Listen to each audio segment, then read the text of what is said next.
mengantarkan Onyx ke match point. Atau dengan break yang mungkin cukup lebih panjang dari beberapa game sebelumnya, RRQ bisa reset, bisa menemukan celah untuk mendapatkan game yang ketiga. Oke. No, ini ya berarti dari game yang kita tahu Lucas sebenarnya nggak disentuh game yang pertama. Iya. Game kedua di ban, game ketiga di ban. Band 45 loh. Bandnya bukan yang band buru-buru kan jadinya. Ya.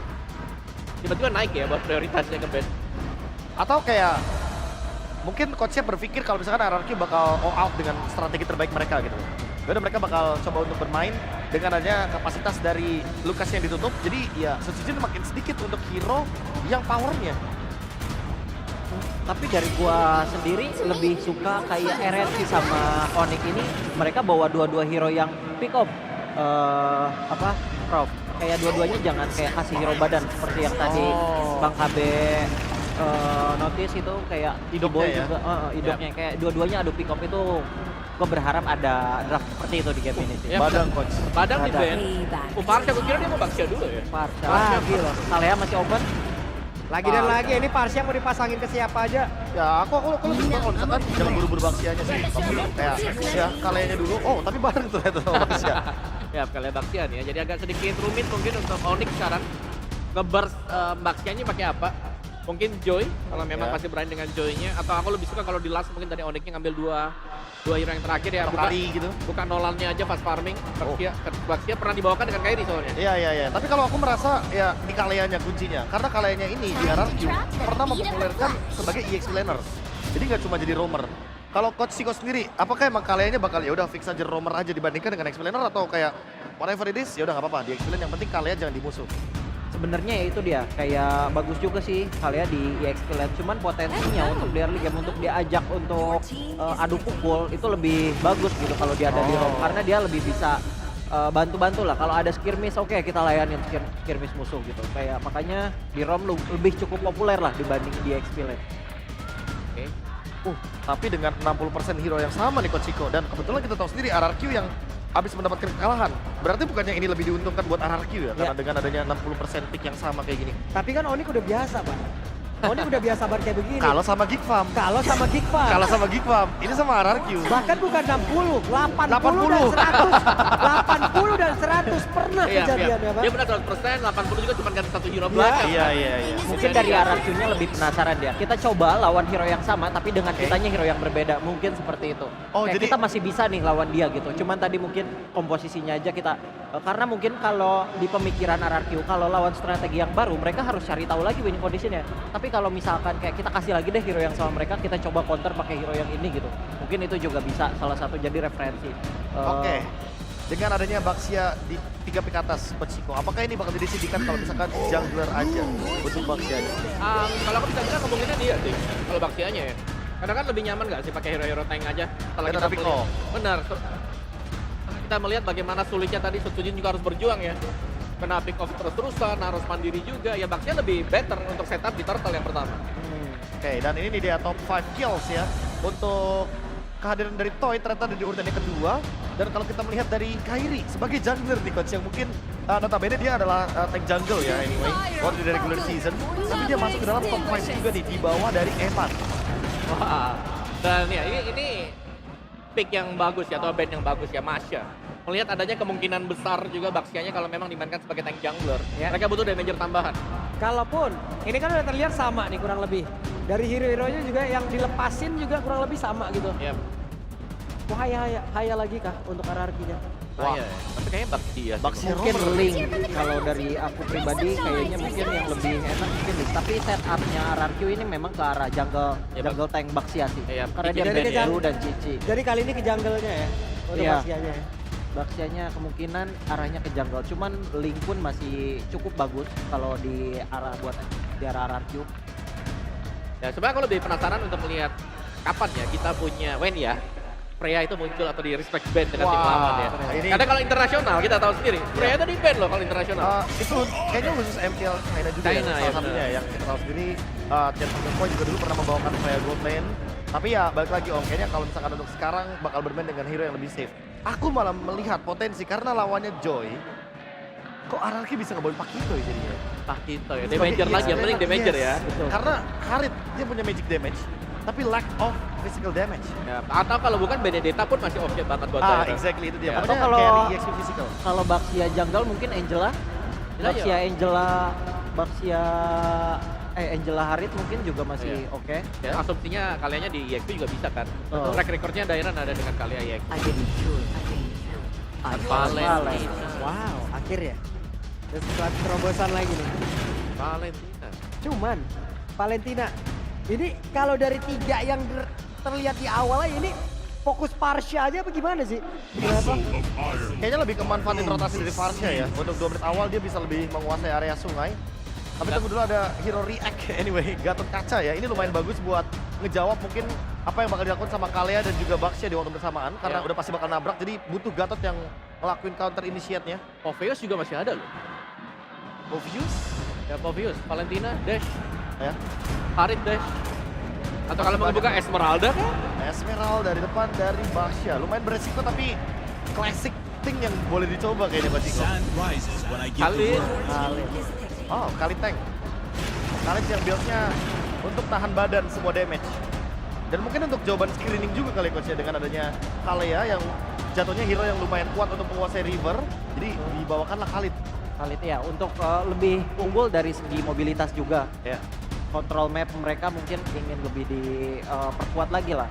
Cuman mungkin last pick-nya itu ke arah I'm jungle, not the only one. ke arah Baxia. Baxia jungle ya. Betul. Ya, jangan. Tapi kurang physical damage Pak Ciko. Betul. Mungkin mereka lebih percaya sama power late game-nya Harit ya, damage-nya. Karena kita tahu kalau Harit kalau udah jadi Holy Crystal tuh udah bisa gendong sendiri lah. Ya. Cuman untuk sekarang akankah menjadi match point untuk Onyx? Atau malah direbut sedikit oleh RRQ. Jadi langsung saja Gestar kita beratkan menuju ke game yang ketiga. Thank you so much panelis. Ini dia Grand Final. Memang panas tidak bisa dipungkiri. Tapi satu hal, RRQ harus bangkit. RRQ harus reset. Karena kalau tidak, ini akan menjadi match final. Betul. Setiap game akan menjadi penting. Dan kita akan menuju ke game yang ketiga di Best of 7 Grand Final. Let's go! Jakarta International Velodrome. Mana tepuk tangannya? Let's go to the lane of time. Wow, semakin padat mesinnya ya Jakarta International Velodrome untuk mengawal siapakah yang akan bisa mendapatkan trofi terbaru dari FPL Indonesia. Tapi ini ada sedikit berbeda. RRQ udah nambahin CC-nya di awal sehingga Sans sudah ke-trigger. Wings by Wings, Purify dan dia udah harus recall. Dan bahkan bukan hanya itu aja, lihat RPM tinggi. RRQ anti kedor. Langsung di early game, pressure yang diberikan bahkan dari Sutsujin. Terlalu banyak waktu yang terbuang, jangan sampai terlambat untuk mundur ke arah belakang. Karena bahkan Lutfi, dia melepaskan laningnya untuk membantu. Dan ini agak cukup unik. Kalau kita bisa ingat, beberapa EXP laner yang selalu meninggalkan EXP lane-nya biasanya akan membantu Tifa dan mendapatkan kemenangan. Yap. Walaupun pertukaran dengan EXP atau gold. Wah, ini Onyx juga udah mulai terbawa ya dengan apa yang diberikan oleh RRQ. Mereka coba untuk balikin keadaan, namun sejauh ini masih tenang-tenang dan aman-aman aja. Belum ada first blood juga, tapi Sans. Wow, Sans kali ini Wings by Wings yang dikeluarkan hanya untuk memberikan dirinya mundur, bukan gertak. Bukan gertak ya, ini beda Bukan keadaan gertak. soalnya Beda ya. keadaannya. Benar, karena memang agresif banget ya tentunya. Bagaimana Rins juga sustain banget dengan adanya satu buah pergerakan Brave Smite juga yang dibawakan. Itu pun dari Idok. Idoknya akan jauh lebih aktif dan juga lebih sustain di depan nantinya dengan adanya satu buah firmness juga di sana. Sementara Sans ini diredam. Agresivitasnya udah nggak boleh terlalu terlihat seperti di game 1 dan kedua karena RRQ mereka udah mulai mendapatkan keuntungan demi keuntungan di early game. Susujin sudah berada di level 4. Zoning out telah terjadi, Kairi sudah available untuk level 4 kali ini. Tim RRQ memaksa untuk seorang Sans mundur karena nampaknya Purify-nya kembali dan flicker. Good play! Terjadi di arah mid lane, gila Sans! Dan bahkan sudah terbesin yang on point membuat Susujin harus mundur ke arah belakang. G-Boy mereka mau defensif, tapi Dairon tidak akan melepaskan G-Boy dimanapun dia berada. Susujin dengan tank junglernya, dia lebih perkasa. Dia memaksa Kairi untuk mundur dari jungle yang dia miliki. Bahkan Lutfi dengan damage yang diberikan dari Sword Giant tidak bisa dibendung dan damage tambahan. Dan langsung nabis lane. Lutfi ter-takedown. Dan Idok kali ini berkuasa atas jungle yang diberikan dari Simonic. Bahkan Keyboy kerjaan untuk pulang. Karena pikiran dia keluarkan telah hilang. Dan ini dia RRQ dengan RPM tinggi. Fanti Kendor. Intensitas tinggi. Kali ini riset yang dilakukan RRQ cukup cepat. Mereka merubah gameplay yang jauh lebih agresif dan terkalkulasi. Walaupun memang tadi Rins tumbang, tapi itu ngebuat dari Sans tidak bisa membantu ataupun mengganggu lagi ke area Turtle yang sedang dikuasai juga oleh Sutsujin.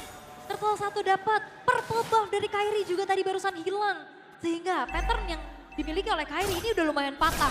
Dan dia gak akan bisa level 15 secepat tadi di game kedua. Ya lihat dari audience prediction bahkan 5-1 berbanding 4-9. Ketat sekali. Dan kita juga nanti akan menunggu ke real time win probability. Lutfi akan menjadi target utama. Tidak mau terlalu terburu-buru dengan adanya Tsunami Slave. Tapi dengan damage yang diberikan dari Dairat itu udah terlalu sakit dan cukup untuk mereka terkena damage. Oke, tenang lagi, reset lagi. Dan again ya, RRQ gak boleh seperti game pertama tadi. Mereka punya keunggulan yang cukup banyak. Mereka harus tetap press. Toy! Di arah bottom lane mencoba mendapatkan Sapero. Tapi pun baiknya bisa ditembakkan hilang begitu saja. 2 point kill tidak bisa dibendung oleh para pasukan dari tim RRQ. Terlalu besar dan terlalu ganas. Bahkan Toy yang mendapatkan point kill tersebut membuat dia makin lebih unggul lagi. Tapi Keyboy, this is my boy. Tsunami Slave, tanpa following up damage, tempakan hilang. Instant pick off. 3 poin. Honig tertinggal. Dan sang raja mulai bangkit. Itu dia, reset yang dilakukan. Ini sangat-sangat efektif juga bagaimana mereka komit.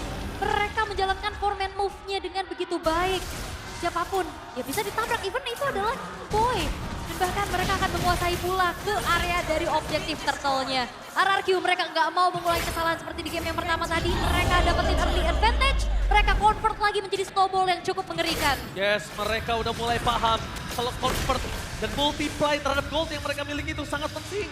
Tidak boleh memberikan sedikit nafas untuk Simonic. Dan ingat, para pasukan dari Simonic, mereka punya satu keahlian yang mungkin hampir jarang dimiliki oleh tim yang di MPL Indonesia. Reset in game. Itu dia. Reset in game, bounce back in game, depakan Tsunami Slave. Keyboy menjadi pilihan utama, depakan. Raging Sestrom bukan menjadi semua jawaban. Tidak sanggup untuk flicker, tidak sanggup untuk keluar dari cengkraman para pasukan tim RRQ. Bahkan menjadi target utama, pada dasar dikeluarkan. Berbaik gaming, kali ini tidak dari seorang San. Dan San mencoba untuk bertarik depan sana. Para pasukan dari tim RRQ mereka fokus menjelang seorang Lutfi. Tapi dengan adanya Sunfire dan S-Track yang cukup menakutkan, membuat tim RRQ akhirnya mundur. Oke, dan Sutsujin hanya berupaya lagi untuk secure ke arah Orange Buff. Oke, tidak bisa dibendung, tapi Red Bull dan Ongkoy dan bahkan apa kelakuan dia malah menengkelapkan Lempe. Sapero ter-takedown, double kill from Toy. 2 rookie monster di top laner dari RRQ dan Onyx benar-benar saling menunjukkan tariknya masing-masing. Benar, dan RRQ sudah mulai bangkit. Reset mereka sangat-sangat terlihat. Membuat akhirnya Sang Raja Langit harus memutar otak kembali bagaimana menghentikan. Sekarang CC tinggi yang lagi digas terus oleh RRQ dan semuanya. Objektif dari turret, dari turtle, dan bahkan jungle-jungle yang dimiliki oleh Kairi sekarang sudah habis. Lihat bagaimana perbedaan segi gold yang sangat-sangat terasa terutama di Toy. Asuransi yang sangat-sangat menjanjikan dengan adanya 2 item yang sudah selesai. 2 item gold laner, 1 turret, dan bahkan menuju ke arah perfect turtle. Ini bahaya banget untuk para pasukan dari tim Onyx sih. Ya, 9-1. Ini dimulai dengan adanya Sun yang kena pressure. Akhirnya dia nggak bisa juga menjadi follow up damage. Tadi Lutfi sebenarnya udah oke kena 2 orang, tapi balik lagi nggak ada follow up damage yang cukup karena memang itemnya sedang sangat-sangat tertinggal. Sementara di-convert lagi dengan adanya sebuah keuntungan menuju ke arah di reset. Dia nggak mau terlalu terburu-buru untuk turtle-nya, Keyboy. Oke, orang terlebih dahulu kah? Nampaknya tapi Iron mencoba melakukan zoning out terhadap seorang Keyboy. Raging Sestrom for defensive Prince menjadi target utama. Flicker for defensive dari seorang Keyboy. Membuat para pasukan dari tim RRQ udah pasti akan mendapatkan point kill dari dirinya. Tapi ternyata Keyboy still survive. Oke, dia beli waktu saja loh. Keyboy! Waktu yang terlalu banyak dinilai oleh para pasukan dari Keyboy ke atas Keyboy. Tapi dengan adanya Keyboy yang tidak bisa recall. Tandanya jungle dari seorang Kairi. Itu nggak bisa di-defense. Dan lihat di arah bottom lane. 3 pemain dari tim RRQ standby semua mereka. Iya, dan Keyboy memang hanya mendelay dan banyak banget waktu yang dibuang. Oke, ternyata waktu yang dibuang terlalu banyak. Dan bahkan di arah bottom lane mereka kehilangan 1-2. Ini turret. Walaupun bukan best turret, tapi ini sangat mahal. Yap. Membuat waktu yang mahal, membuat Keyboy tidak pulang, Kairi nggak punya space karena jungle, dan bahkan Purple potensinya hilang. Yap, tapi sepertinya Suzujin tidak akan tinggal diam ya. Dia bakal coba untuk mencari potensi siapapun yang nantinya akan bisa ditabrak. Sementara 7.500 ini di series ini gap yang terlihat cukup jauh ya di menit ke-7. Yes, dan itu dia para pasukan dari tim RRQ. Mereka punya 7.700 gold. Tapi ingat, Onyx pernah membalikan kembali keadaan kondisi-kondisi owning dari lawannya seperti ini. Dan RRQ tidak boleh termakan adrenalin rush. Oke, Jadi dua kondisi yang harus dilakukan oleh kedua belah tim seperti itu. penting-penting ya. Karena ini bukan cuma sekedar dari strategi, game plan dan gameplay. Tapi mentalitas dan decision. Itu akan menjadi pengaruh yang cukup besar tentunya. Tapi untuk RRQ, Tapi lihat saat di depan sana, Purify Game, Seventh Vendor Restrike mencoba dihindari dan kill Sans. Dengan Lionel Sans berhasil menggocek 2 damage yang diberikan oleh tim RRQ.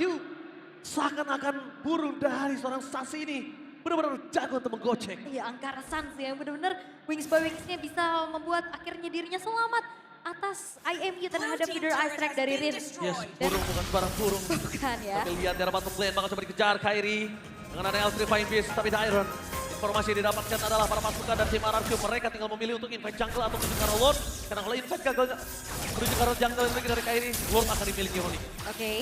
Tapi untuk 5 detik lagi menuju ke arah Lord, yang pertama akan muncul sambil terlihat bagaimana semua vision coba untuk dikuasai oleh RRQ. Terutama untuk Idok. Dan sekarang Idok udah gak segan-segan sih makan siapapun yang ada di depan. Even itu Lutfi ataupun Keyboy. Ya karena damage-nya cukup. Heeh. Karena 8.000 gold difference. Mungkin kalau equal dari sisi goldnya itu Idok akan mikir untuk 2 kali sih. Oke, tapi ya harusnya ini akan direlakan dulu oleh Onyx. Kebetulan ini masih Lord yang pertama juga. Walaupun memang kalau ngeliat dari top lane-nya ini udah bottomnya juga, udah terekspos sekali untuk base turret-nya.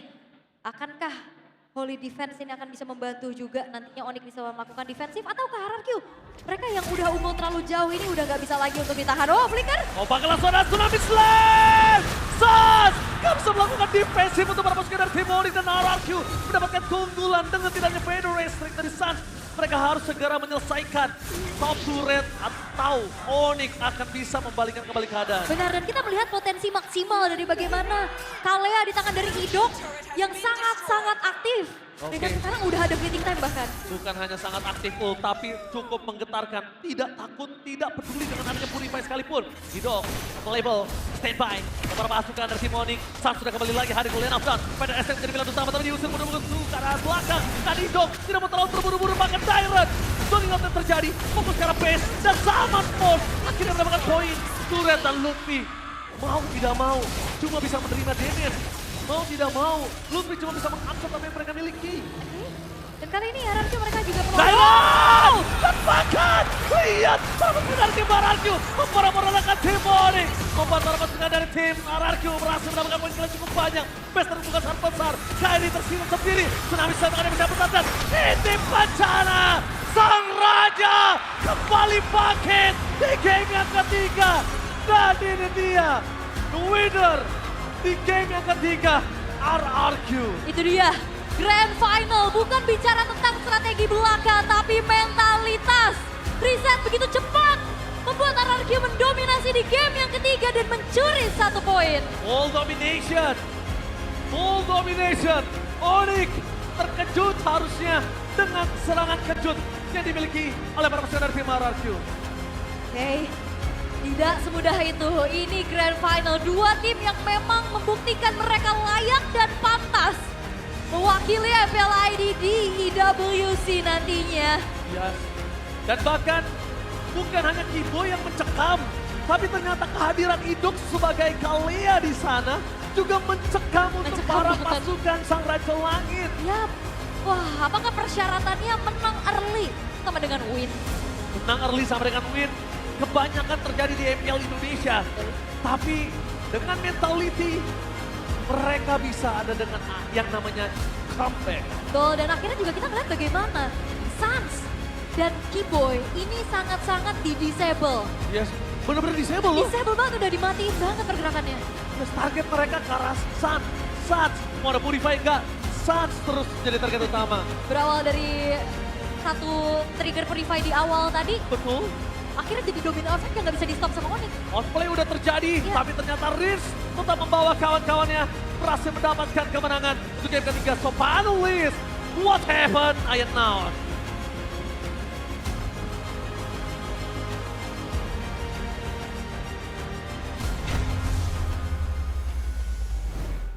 Yap, itu dia 2-1 pada akhirnya skor untuk sekarang. Ada yang berbeda Prof kali ini?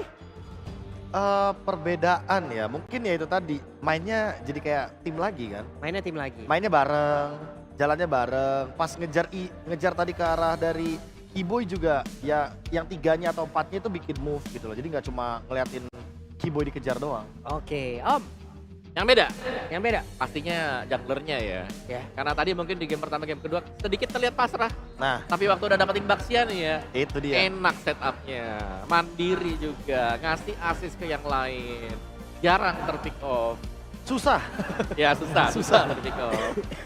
Karena memang banyak yang bisa dikombinasikan dengan yang lain juga. Sedangkan dari Onyx sendiri kayaknya mereka cukup patah ya dari awal-awal. Betul, setuju sih. Terutama ketika dia menggunakan kayak tank jungle gitu, kayak dia udah berani sih Om. Kayak dari awal dia udah invite ke Ya. arah biru gitu. Terus juga mereka kasih pressure-nya itu terus-terusan gitu. Ya. Kayak mereka pertahanin snowball mereka, bahkan mereka berani untuk tingkatin. Kayak mereka lebih keluar dari zona nyaman, mainnya lebih berani juga. Ini Oke. for your information ya, ini game tercepat dari series kita di Grand Final. 10 menit soalnya. 10 menitan. Kemarin kayaknya ada juga di 10 menit ya kemarin. Iya, tapi itu game terakhir Om. Iya. Kayak 10.58 tuh, aku ingat banget. Ini Oke. 10.54 ini lebih cepat 4 detik dibandingkan dengan series dari Final Order Bracket kemarin. Ya. Yang mungkin kalau kita bandingkan ya secara kasat mata aja, ya ini dampak dari Kale ya, yang mungkin tadi Coach Ciko setuju sama aku juga kalau misalkan Idok daripada dikasih hero patung, Iya, yang tahan mending dikasih hero badan. kayak gini. Iya. Nah, yang tadi memang jalan sih, tapi kebiasaan dari Onyx juga, Be. Game ketiga itu mereka selalu lepas. Coba deh dari play-in. Oke. 2-0 jadi 2-1. 2-1. Kemarin di upper 2-0 jadi 2-1 juga. sekarang di Grand Final udah Time limit kali bahas Om, time konflik limit. lagi nih ya. banyak di klinik. Mitos lagi nih dibahas. Planning lagi. Banyak. Ini salah satunya ya, salah satunya juga. Tapi memang permainan dari RRQ agresif banget ya. Kayak dari awal mereka sudah mulai sangat-sangat berani untuk menyerang karena mereka percaya kayak kalau Idok kita dapetin satu tsunami slam, ini mereka bakal menang kuantitas langsung. Ini ngaruh dari 60% draft yang sama dari Onyx ya? Sedikit banyak ya Harus sih. harusnya harus. Mungkin, nah itu yang tadi aku notice kayak mungkin mereka ya udah nih kasih aja mereka hero yang sama, bahkan ketika ada Parsha tadi di first pick, ya Profesor KB tadi dijawab langsung dengan Kaya sama Baxia gitu. Oke kita invite aja nggak apa-apa, kayak Baxia pun kan kayak dia punya best magic defense yang Tinggi lah itu. tinggi, Iya. iya di early game. Ya tapi jujur ya aku bisa bilang kayak Khalid merupakan pilihan yang terburuk gak sih? Kayak dia memang punya regen, tapi kan udah lawan Baxia. Jadi kan gak terlalu efektif juga, terus yang mau ditargetin ke belakang itu siapa akhirnya buat si Khalidnya. Berarti kan Khalid roamer dari Keyboy. Ya, connection dari Gatot Kaca dan juga Khalidnya jadi nggak berjalan dengan maksimal ya Ya. untuk tim Onyx juga. Tapi ya balik lagi dengan adanya pemilihan dari Baxia ini yang mungkin aku sedikit banyaknya merasa RRQ kayaknya bakal pick kembali ketika emang punya kemungkinan untuk first pick sekalipun. Oke. Cuman 2 kill point loh buat Onyx. 2. Tadi RRQ paling sedikit 3. Ini Di game dominasi pertama. full ya, dominasi full. Dominasi full, benar. Akhirnya RRQ menemukan nih ritmenya.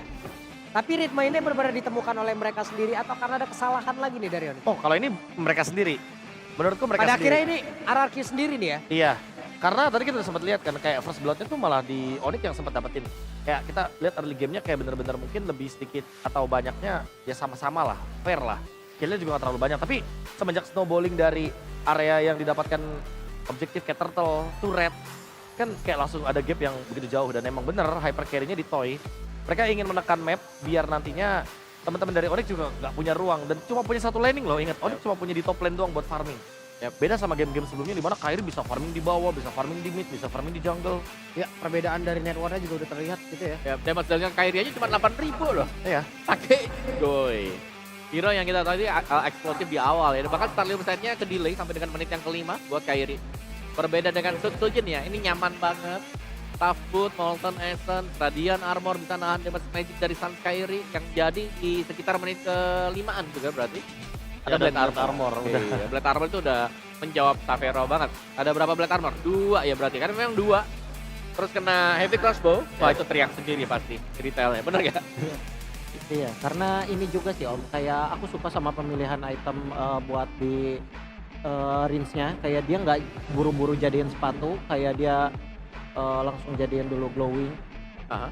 Dan ya kayak Khalidnya akhirnya nggak punya orang untuk dia kasih pressure gitu. Yap. Ketemunya Baxia, ketemunya sama Kalea, sama Hovius gitu. Ini adalah lihat ya timeline yang begitu hancur dan begitu baik dari